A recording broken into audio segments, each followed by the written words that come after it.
Welcome to DC On Screen, a podcast about the DC Universe properties being brought to film and television. I'm your host, David C. Robertson, and if I could bring one phrase back into the mainstream lexicon, it would be jive turkey. This is my co-host, Jason. Hello. Jive turkey, man. Rolls right off the tongue. It rolled right off into oblivion until you mentioned it. Where it would have been happy to stay. Although, from the same area, I wish people were referred to as cats more often. Yeah. And I am on a personal mission in my life right now to bring back the phrase, nothing doing. Oh, that's a good one. It's a great one. I also like referring to people who joke around a lot as Weisenheimers. Right. I can get behind I was talking to our mutual friend Brandon yesterday, and I mentioned my love for the phrase jive turkey. Mm-hmm. And he said if he could bring anything back, it would be daddy-o. God, y'all are going to kill us. All right. Let the phrases die. We have a lot of news, so I'm just going to jump right into it. Go for it. We're going to jump into animated news this week. Yeah, Zach AN is slightly Galifianakis. before AR, I guess, alphabetically. Sure. Stop trying to assign an alphabetical quality to this. I want order. I want a world with alphabets and no jive turkeys. Stop speaking all that jive, man. Don't you dare. Don't you dare. No, I'm bringing it back, man. Nothing doing. Zach Galifianakis, which, by the way, Zach is at the end of the alphabet, is apparently voicing the Joker in WB's Lego Batman movie. This is going to be interesting, though. I have no idea what kind of Joker voice he's going to pull out. It'll be cool. I think the most recent Jokers I've seen in animated form have still been like DiMaggio, who's all over the Lego universe, and even Troy Baker popping in. Hell, in the DC movie that's the Legion of Doom Lego movie that's coming out, Hamill's there, but he's actually not doing Joker. I think it's Troy Baker doing the Joker still. Hamill's actually going to be doing the Trickster and Sinestro, yeah. And yeah. Oh man, DiMaggio's doing Joker. Yeah. Actually, I was going to talk about that. It is DiMaggio's Joker. It is. Huh. They released a new clip from the Lego DC Comics superheroes Justice League Attack of the Legion of Doom. God, that's a long time. I know. The clip is actually pretty, well, on fleek, I guess, to be more contemporary with my lingo. There's no need for that. It involves Lex Luthor. There's never a need. There's Lex Luthor and the Legion of Doom, and they're holding Legion of Doom tryouts. Uh-huh. And it appears that they have an obstacle course. Did you see the clip? I have. It's Wipeout. They're doing Wipeout. Okay. And complete with they kind of getting to comment on them as they fall. Yeah. It's kind of great. They have I would have loved a little Lego John Henson in there. They have one little gray speck on that side of the black Lego's head. Right. They have Giganta standing there, and Luthor is like, "Oh yeah, we need to make a rule. You can't have you. It must be mandatory to be in the Legion of Doom. It's mandatory to attend meetings inside the Legion of Doom headquarters." And then like Hamill Sinestro creates like a little microphone, goes, "Sorry, Giganta, rules are rules." She just boom, boom, boom. If you guys are turning up your nose at this stuff, though, man, I mean, Jason wasn't lying. This thing's got Troy Baker as Batman, Nolan North as Superman, Josh Keaton as Green Lantern, Carrie Payton as Cyborg, James Arnold Taylor as The Flash, Gray Griffin as Wonder Woman and Lois Lane, D. Bradley Baker as Martian Manhunter and Man-Bat, Mark Hamill as the Trickster and Sinestro, John DiMaggio as Lex Luthor and the Joker, Kevin Michael Richardson as Captain Cold, Gorilla Grodd and Black Manta, Tom Kenny as the Penguin, Cree Summer as Cheetah, and Tony Todd as Darkseid. That is a ton of big names for the voiceover world. Yeah.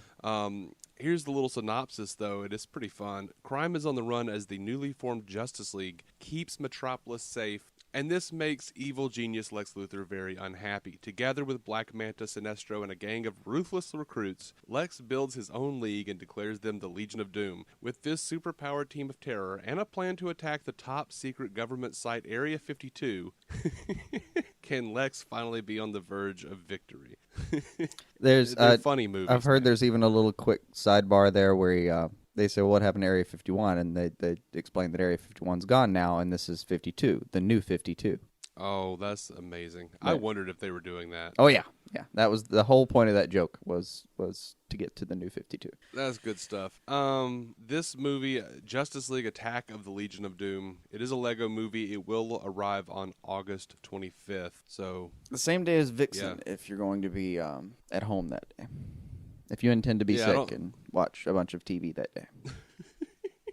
I don't know, man. What do you want to do? You want to do a separate episode for that? Review it? God no. All right, now this is some news that I'm really excited about. This is not animation, but I didn't have another category for it. Mm-hmm. NBC is ordering a pilot for a half-hour comedy called Powerless. And it's basically about a group of people who work at the worst insurance company in America. And it's set in the DC universe. Mm-hmm. You told me about this. You want to talk about this? This is, I think, amazing. You just named pretty much everything I know about it so far. All I've seen is that they're not going to be heroes involved in the show. There will be cameos every now and then. I'm not sure exactly what that means. Well, it probably won't be the big ones. It probably won't be Soups or Pats, but no, I mean, it depending on how they shoot it, you wouldn't be surprised to like see in the background in the window somewhere somebody flying by, a little green somebody flying by, or you look and there's a little red blur on the street or something. I don't know. They might do that. That might be what they mean by cameo. How effed up would it be if this is what they were planning for Booster Gold and Blue Beetle? Oh, it'd be amazing if they were the consultants for this firm. Freaking perfect. Freaking perfect. And we don't know exactly what they're going to do, but we do know it's going to be flippant, and it's the tale of actual people stuck in this universe, and it's exactly like I think I mentioned this last week. Insurance companies would tell you to fuck yourself if the Joker came to town. Mm-hmm. Nobody's going to cover that. And no one in their right mind's ever going to sell Joker insurance. So. Right. I wonder what they mean by worst insurance company, like hardest hit insurance company, or yeah, I don't know, man. Best at screwing their constituents insurance company. I look forward to finding out. I really hope this goes to series. If I can at least get the pilot, it'll escape somehow. I'd be happy to see that. Yeah. A to Z creator Ben Queen is the one who's developed Powerless television. Yeah, and he's an unknown. I never saw A to Z. He's a complete unknown. Me too.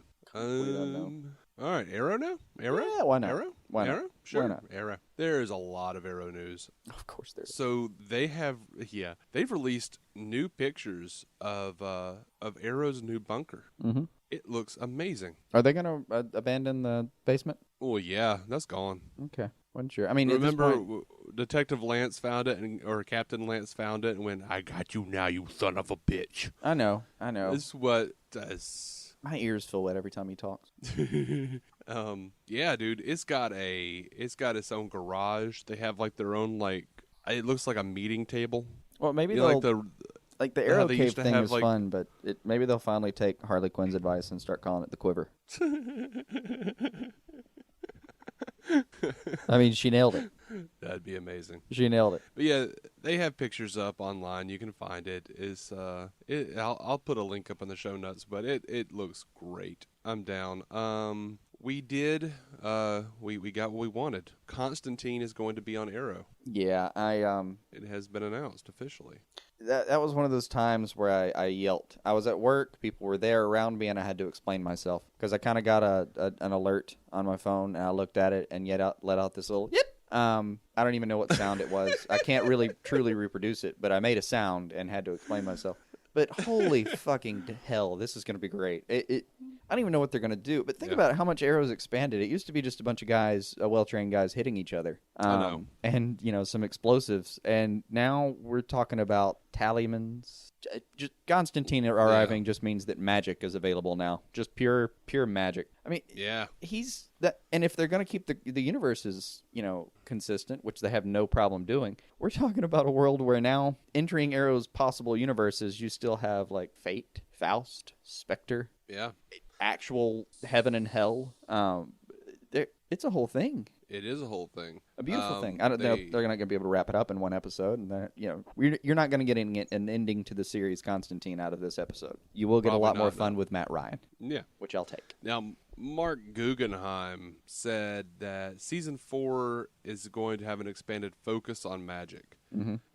And the reason they're bringing in Constantine is to resurrect Sara with the Lazarus pit. Mm-hmm. I wondered if that, with Constantine there, you wonder if he's the one that can somehow magically take the edge off a Lazarus Pit revival.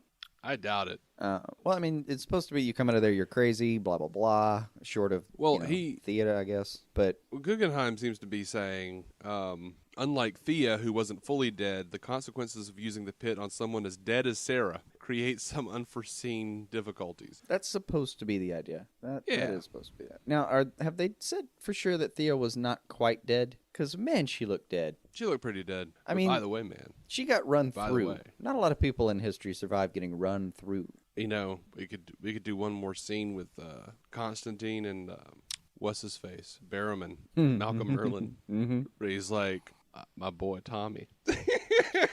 It's never going to happen, Dave. You're going to have to give up on Tommy. Your mad quest to revive Tommy. It's not my mad quest to revive Tommy. I just don't trust these guys not. I just don't trust these guys to not do it. I don't think anyone else is bringing that up. No one else is having that discussion, Dave. You're the only one touting Tommy. I don't know the last time Berlanti and Guggenheim remembered that Tommy was on the show. Last season. Well, yeah, and then after that, it's been months, and I'm not sure they've had the word Tommy cross their mind unless they were listening to a Who record. They've always got their... It's a good reference. Thank you. So Arrow is adding, not Tommy, but True Blood alum Rutina Wesley to the show. We're going to use the phrase True Blood alum a couple times. Now, this is going to be another one of those Baron Blitzkrieg moments. She's set to play the role of Lady Cop, a.k.a. Liza Warner, who popped up in 1975. But she's just going to be Liza Warner, and she will be a female cop, but she won't be Lady Cop. She will not be using the Lady Cop persona.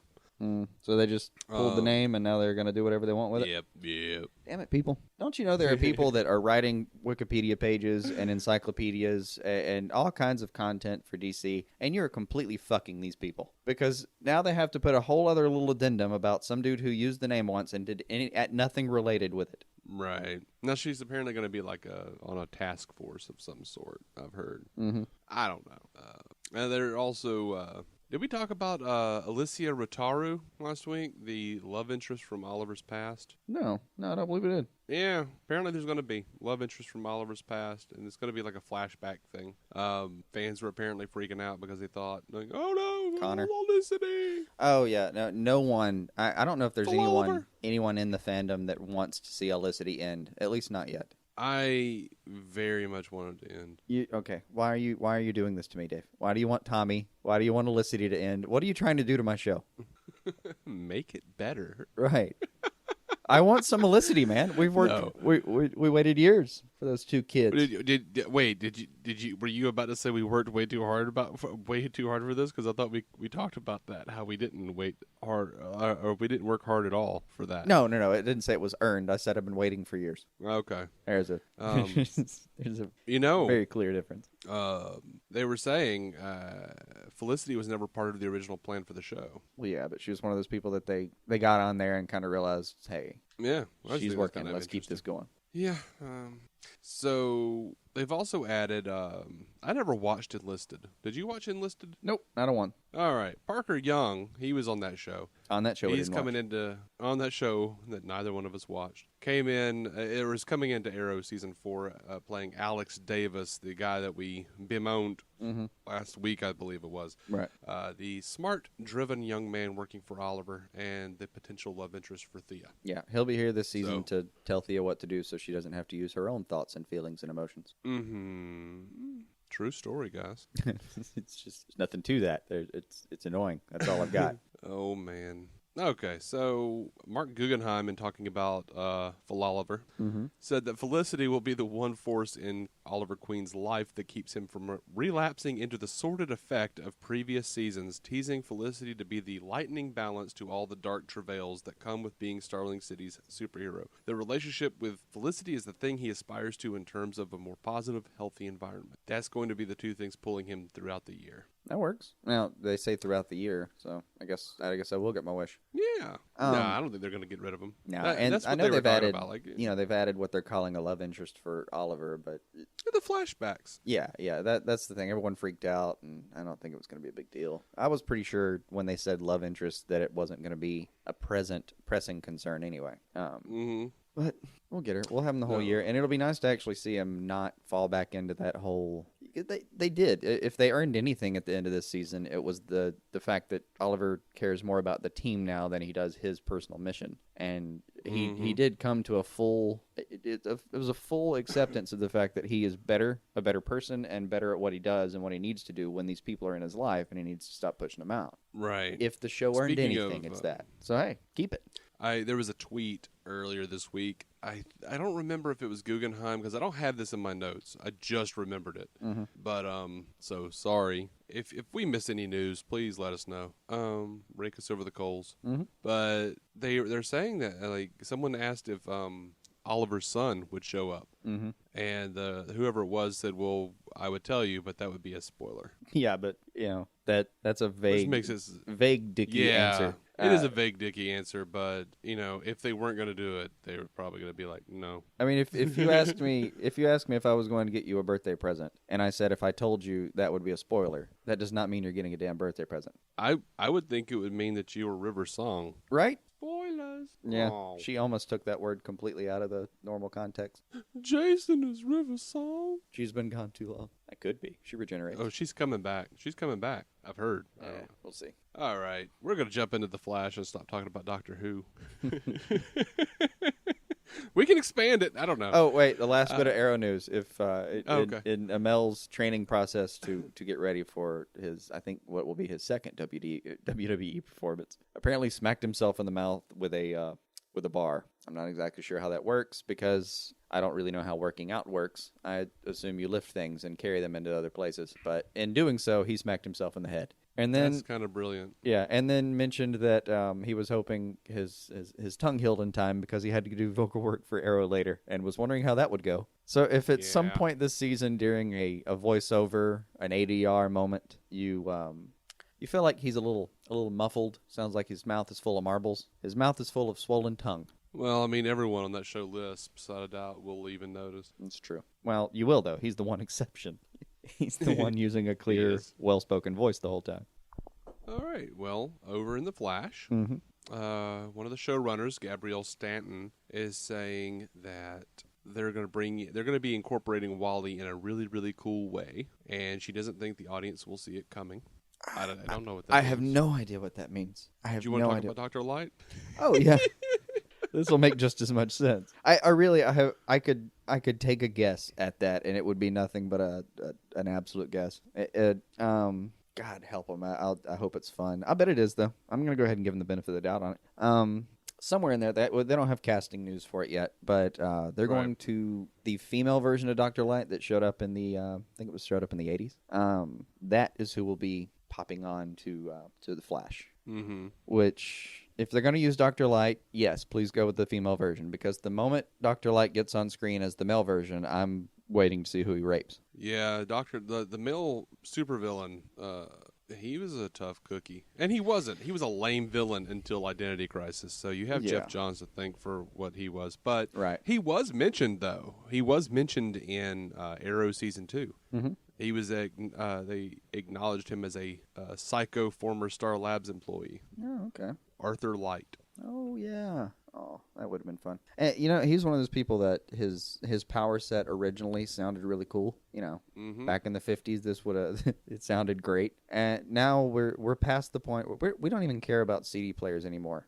And they have full control over the technology that he wielded in the 50s. He was one of those things where technology just killed his power. We use lasers for every damn thing now. Poor guy. So he's like, I utilize lasers. And there he goes, so does my pen. Cool. I have a CD player. It's all, I don't know. I have a pen that does the same thing. Right.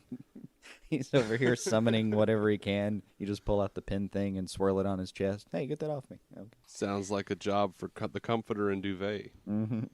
Springing into action. Anyway... they have Christopher White actually sent us a copy of this too. They have revealed the Jay Garrick costume And they did it in a really cool way. They put out the original comic book cover to Flash issue 123, where he first meets Jay Garrick. And then they did like a side by side where they created their own version of Flash 123, the cover, and it's got dude in the Jay Garrick outfit. Mm-hmm. It actually looks pretty good. I agree. I got a little too excited when I saw it. I just went. Oh god, that was very roughly the noise I made. Yeah, they did a cool thing though with picking that cover was a really good idea too, because it also goes back to that's kind of where some of the storylines of multiverses and Earth 2 started really popping off. So yeah, good nod, guys. Good damn nod. Yeah. Speaking of that, though, there is a rumor going about, or a boot for our friends in Canada. Mm-hmm. We're still holding on to those. There's a rumor that Kid Flash is going to appear in Legends of Tomorrow. Yeah, why not? Yeah. One more little bit on the Flash. They are saying that the vibe transformation is going to be a traumatic one. I didn't see a lot more on any of that, though. No, it keeps... little things about that are just seeping out every now and then. And I've thought about this, though, with Vibe. If they're going to change the show dynamic with Vibe's introduction, because Cisco can't just be Cisco once he's Vibe. Now he has all these other responsibilities. He can't just be the cool techie back at the lab that's got good jokes. And, cleverly names all of their villains. You can't just put him in that bubble. Once he's Vibe, he's one of the only powered people in the universe that can really stop the Flash. And just cold. He's actually powerful enough that he can stop Zoom. Because the little spaces that he moves between, Vibe can control those vibrations too. But being that he could be that powerful and being that he could be that fun, it won't surprise me if they make him a villain during the transformation. Yeah. If it ends up being that, because, Caitlin Snow could still be an alternate universe, but we don't know about him. Cisco, though, we know he's coming out of Universe Prime. Right. And it wouldn't be a surprise for me if they had to fight him for a few weeks at least. Yeah. I'd get behind it. I can do that. All right, down to Legends of Tomorrow proper. Mm-hmm. This is kind of fun, man. They're talking about Marc Guggenheim and Phil Klemmer are talking about the rules of time travel in Legends of Tomorrow. And they're talking about how, one of the things in the comics is, Rip Hunter wants to use weapons from whatever time period he's in. Mm-hmm. And he only uses futuristic weapons in the worst of circumstances. But that's not going to work for everyone. No. Because Captain Cold and Heatwave don't use modern... they use modern weapons completely, and so does Ray Palmer. Yeah. All three of those characters cannot exist. You can't do a steampunk version of them. And, Klemmer is saying they are going to break some of those rules. He says they're screw-ups. Instead of tiptoeing through history, they're plodding through it, leaving their footprints and fingerprints, and constantly having to wonder whether they're going to screw the future up rather than fix it. It's going to be total madness. Good. I've said this before. I want to have a flowchart to follow that story. I want to have one of the conspiracy nut walls with yarn drawn between index cards. They're also saying that while the main goal is to stop Vandal Savage, certain members of the team are going to be taking advantage of Rip Hunter's time-traveling powers to alter their own timeline. Klemmer said, "Who can resist the urge to correct the past or to investigate the future? The idea of traveling through time has a caper quality to it, and that's what we're looking forward to. Yes, there will be the big try to stop Vandal Savage plot, but people will inevitably become diverted on their little side missions, and when people are trying to fix their own timeline, that's when you really start screwing things up." Oh yeah, Palmer's totally going to try to save his wife. I imagine so. That's the first one I'll put money on is Palmer tries to save his wife. And I think we did mention this last week, but he does in the same interview say, "I wish I could tease a Booster Gold thing, but you might have to wait a good long while, at least on our show. Perhaps Booster is being groomed for bigger things." Yeah, I know. I've been teased by that before. Yeah. It's just mean. Yeah. It's just mean, Warner Brothers. That's what that is. Now, maybe while they're trying to fix things, Sara will go back and refilm that scene in the pilot of Arrow where she's not that person. And then you can be whole again. Well, they did reshoot a fair portion of it. So, they shot around it. I just, it would be nice if you could go buy the DVD version and there's that woman been completely recast with Sara. I know. If I was the showrunner, that's what I would do. Yeah. It's just Hey, like it's how not Larry David went back and reshot Jerry Stiller, because that wasn't George's original dad on Seinfeld. Right. Like, but Yeah. Larry It's not David's unprecedented. for continuity. Yeah. Again, go watch the Futurama bits. There's some continuity going on. All right, I'll get off that. I always do. Now, yeah, Guggenheim and Klemmer, this is exciting. Mm-hmm. They were talking about the tone of the series, Legends of Tomorrow, and they encouraged us to go read Dan Jurgens' 2011 comic book Time Master's Vanishing Point, because it was a good series for its depiction of Rip Hunter and a crazy combination of characters. And Guggenheim added that the series will contain elements of the Keith Giffen and DeMatteis Justice League International run. Which makes me so much more sad that they can't use Booster and Blue Beetle. I know. Now, as for Hawk Girl, they would not say whether or not she comes from Thanagar, but they did say that we will see her. We get a chance to see her origin, and it's one of the more fateful origins that the CW have ever told. Really? That's what they're saying. Okay. Now that'd be weird though, because their Hawk Man apparently isn't going to be Thanagarian. Yeah. So. Well, yeah. Yeah, he's just a dude. Oh, they did say about the character Jay Jackson that everyone's speculating about. They said Jay Jackson is not code for any other superhero. Yeah, I was glad they actually finally dispelled that.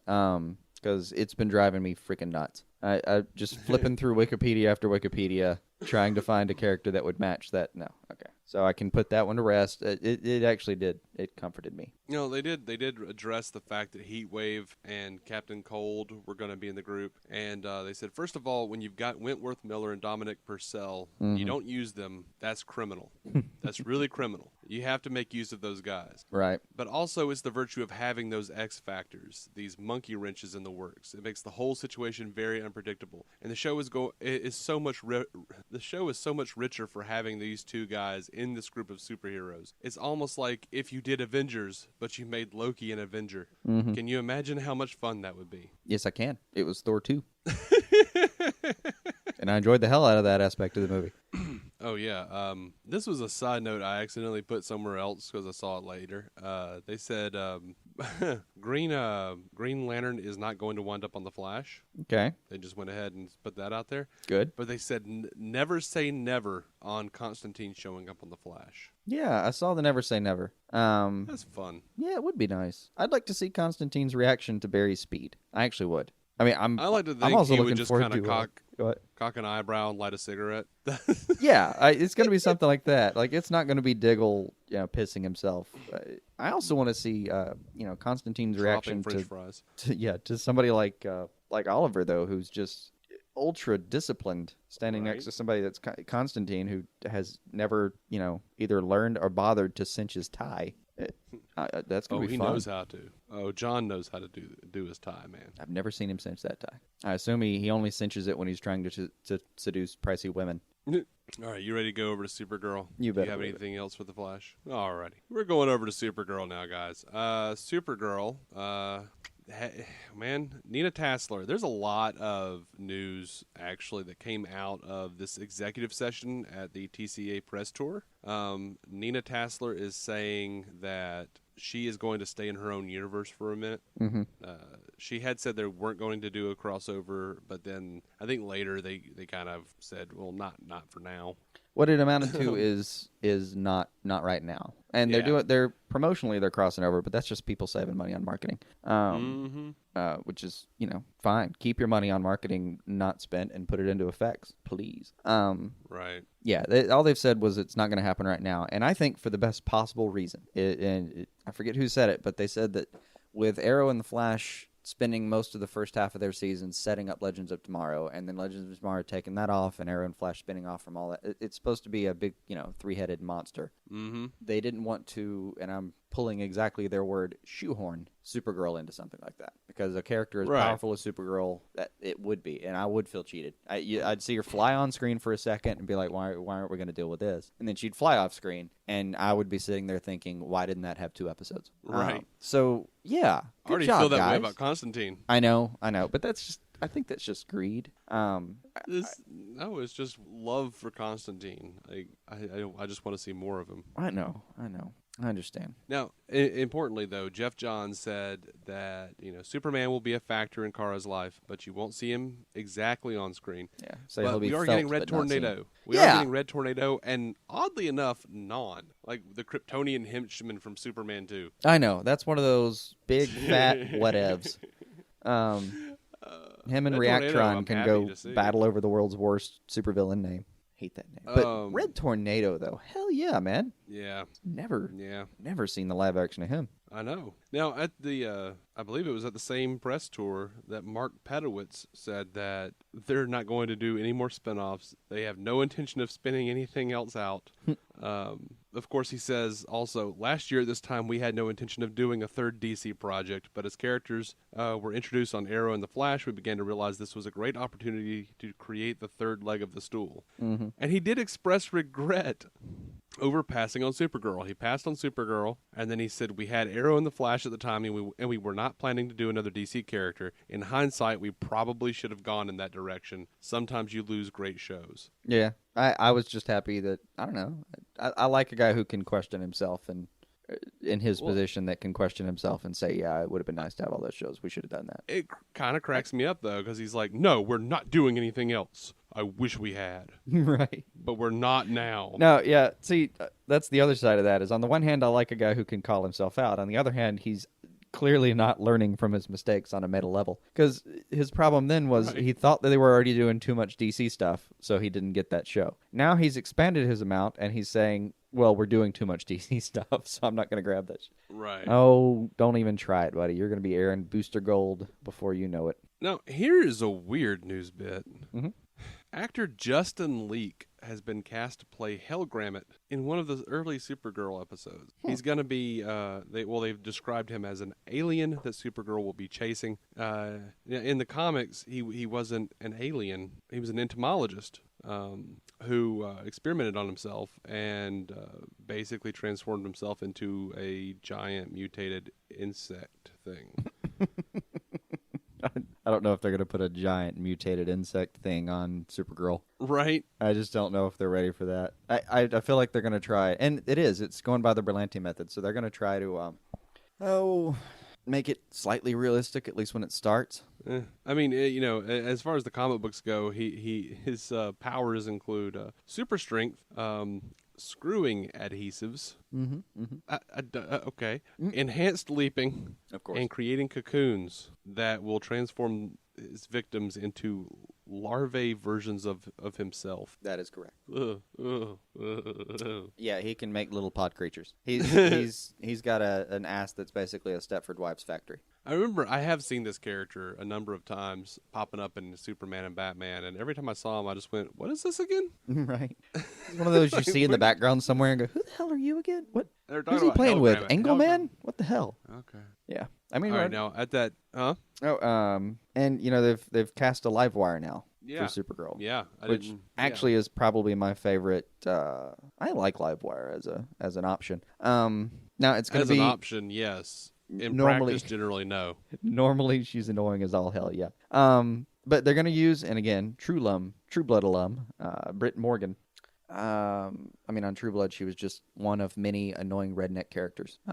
There were plenty. The chick playing Lady Cop was terrible on True Blood. She was terrible. God help us if they give her a Southern accent. I may quit watching the entire show because Tara could never do a Southern accent. No, it was like sometimes Southern, sometimes like a Louisiana thing. I don't know. It was weird. But anyway, so True Blood has invaded most of the comic book world at this point, and Livewire is the latest edition, as far as I can tell. And she's. Well, where do you go from True Blood? Well, nowhere now. It's Anna Paquin's the only one who did the opposite. She went from comic books to True Blood. Right.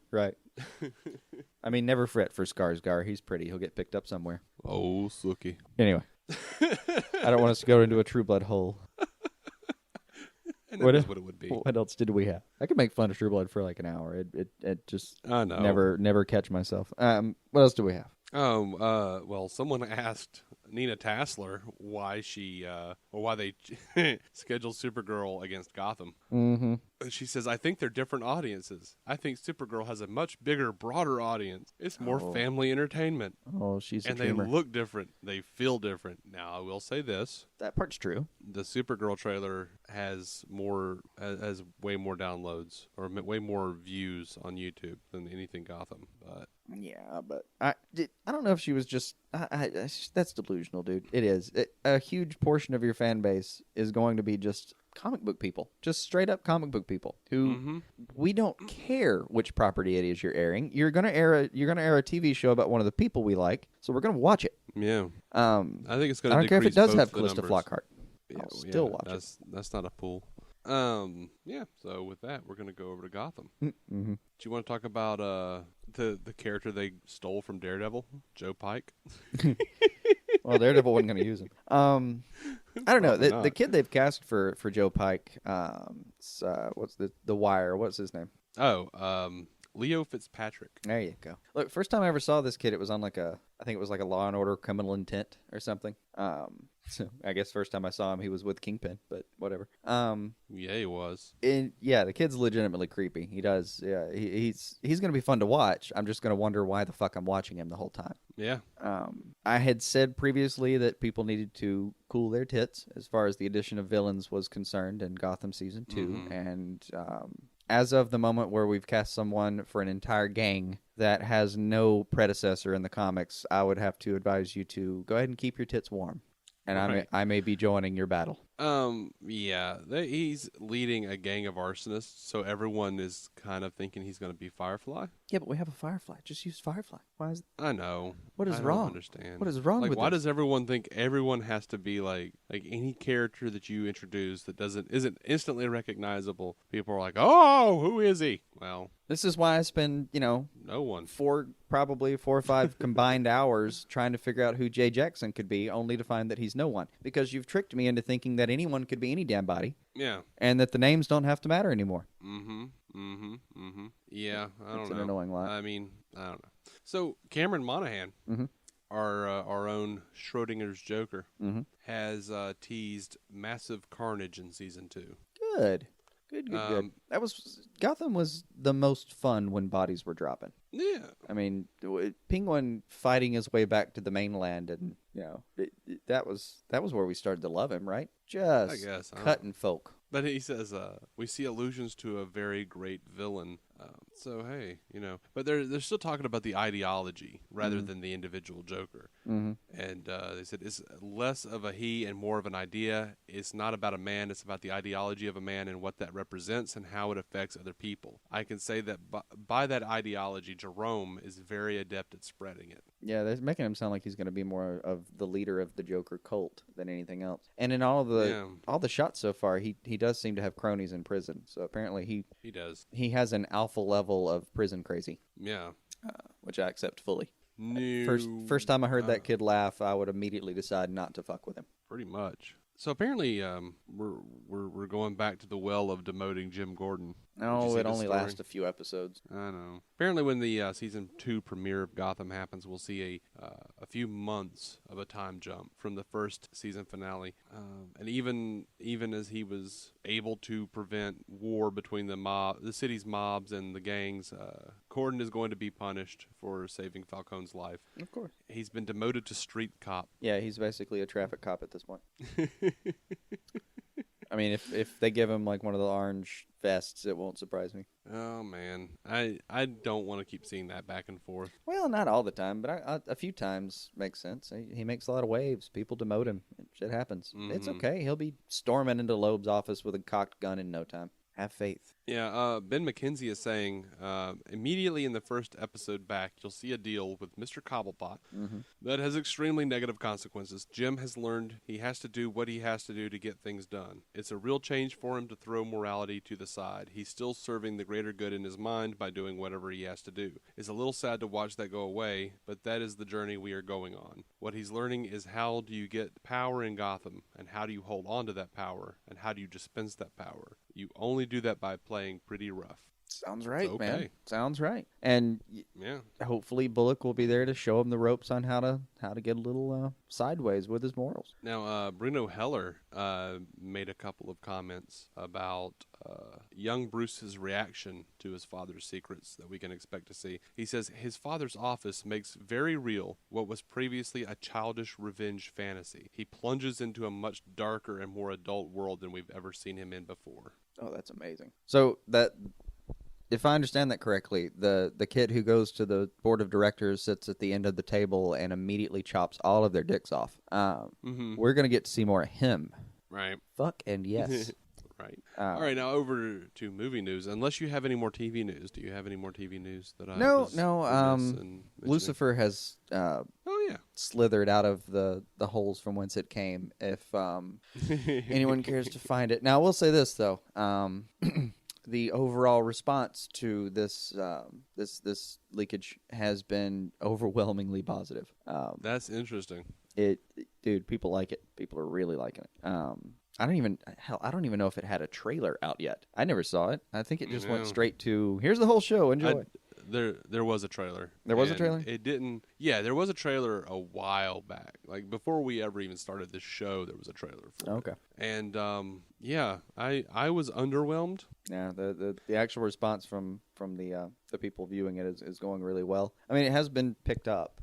Despite any amount of protest, it has been picked up. Right. They're going to run with it, and from what I'm hearing, it's going to be one of those things that actually might be. I think it might even make it to our roster because hey, character might be done well. Now, we'll see. It may end up just being so far from the books that it's not worth it. But I was about to say, who's protesting it? The people who read the actual books? Right.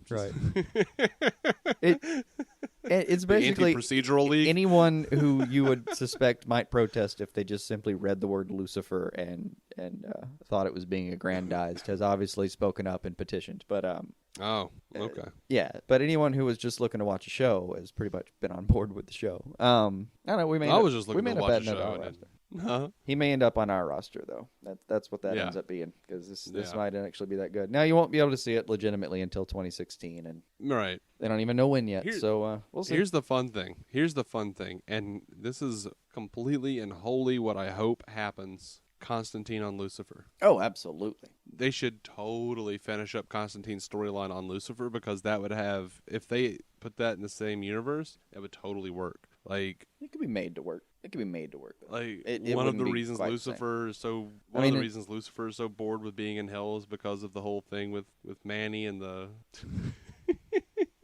what were they, elder demons, or I forget what they call it. But they'll have, if they tried, there's a little bit of a conflict with in Lucifer's show. He is the man himself, the first to fall. But problem is, in Constantine, we've already got people that are referring to the first to fall. It's first to fall as someone who's actively doing their duty, not sodding off at a nightclub. So there'd be a little bit of conflict. No, not really, because that could happen later. Like, he just finally gets bored of it and moves on. Could you imagine Constantine like sidling up to Lucifer in the bar, and instead of calling him old son, he calls him old scratch? I could imagine. I could imagine Matt Ryan's Constantine doing a lot of things with a lot of characters, and I would always be happy. I know. He could sidle on to the freaking Justice League movie, and I would be happy as I could be. I mean, he was discussed briefly to cross over. They were going to do Dark Justice with Benicio. Guillermo del Toro. Guillermo. Yeah, and yeah. Yeah, he was briefly discussed as, let's let him actually lead the team. Yeah, and Guillermo del Toro was like, yeah, I like Matt Ryan. Yeah, basically, yeah, this bloke's doing okay, bring him on. Anyway, what else you have in the movie news there? All right, yeah, we're going to jump over to movie news. Batman v Superman, of course, going to be in the news. Henry Cavill he basically confirmed what Zack Snyder said. He said there's a big plan in place at WB for the whole DC franchise. So all of this stuff ties in. They're not thinking from movie to movie. They're thinking from a big tentpole type thing, and each story has its own story, which is attached to the major issue. Yeah, there's a big plan. So, woo. I like that the fact that there is a plan is getting spread around. I do. Now, that means we can hold you accountable to whether this looks like this was planned at all. So now this will make you like Henry Cavill though. He's saying that in Batman vs Superman, Superman's biggest enemy is not going to be Doomsday. It's not going to be Luthor. It's not going to be Batman. He says Superman is a complex dude. People think Kryptonite can beat him, but no. The only thing that can really beat Superman is Superman. His own noggin messing with him. His own moral choices.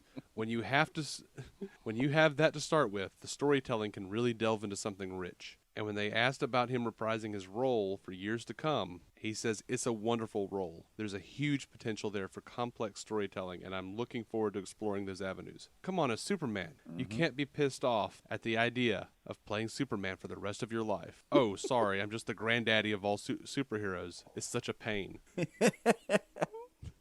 That's okay. So Cavill's a real person. Yeah. That part we're sure about. That interview won me over on Cavill completely. Like, I didn't really have a problem with him or at all. I thought he was a fine Superman as far as, acting is concerned and the look. But yeah, dude looks like ass. But ladies and gentlemen, we have a Robert Downey Jr. for the DC universe. Right.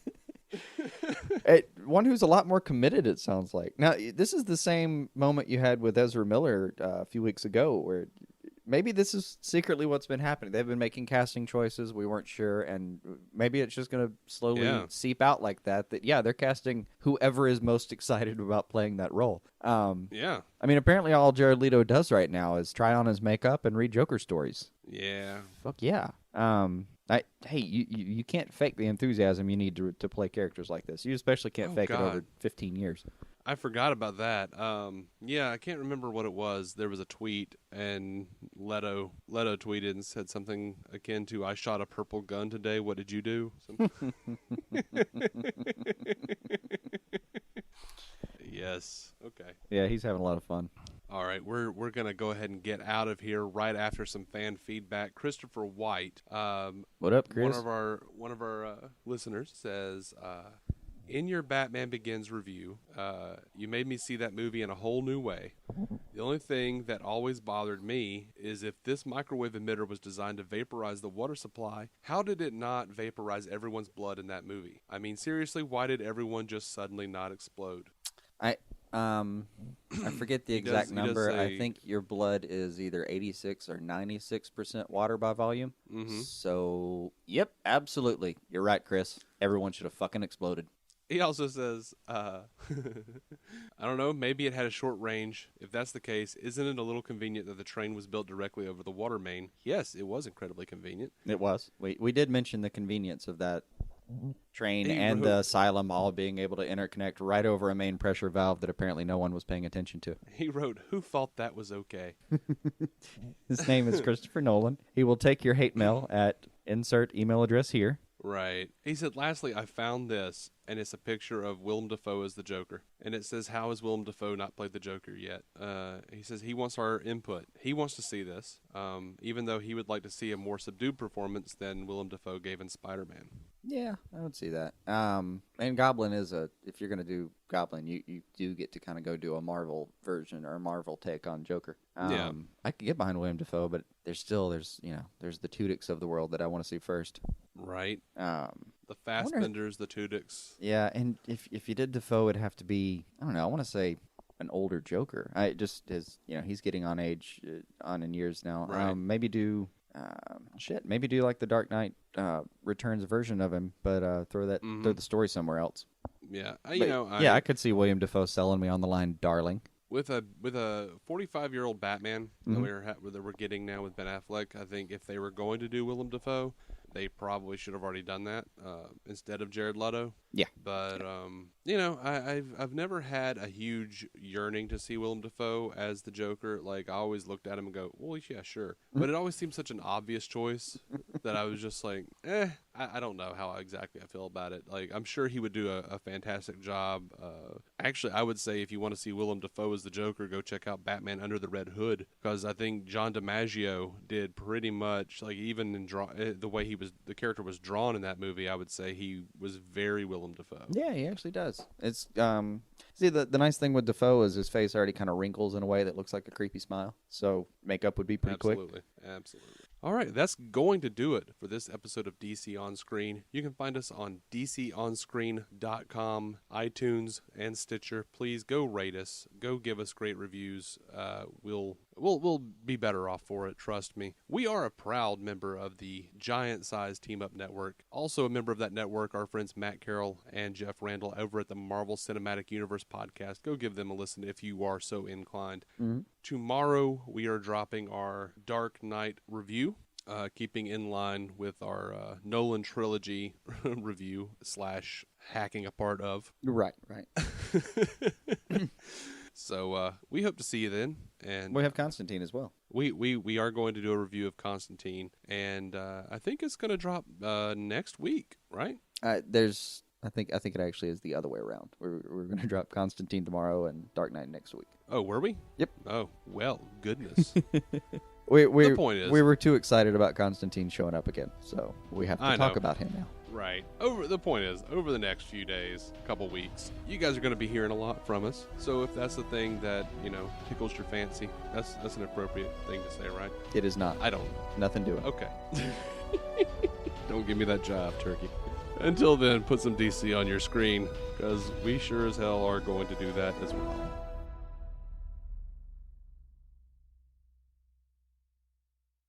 With Lucky Land Slots, you can get lucky just about anywhere. Dearly beloved, we are gathered here today to... Has anyone seen the bride and groom? Sorry, we're here. We were getting lucky in the limo and we lost track of time. No, Lucky Land Casino, with cash prizes that add up quicker than a guest registry. In that case, I pronounce you lucky.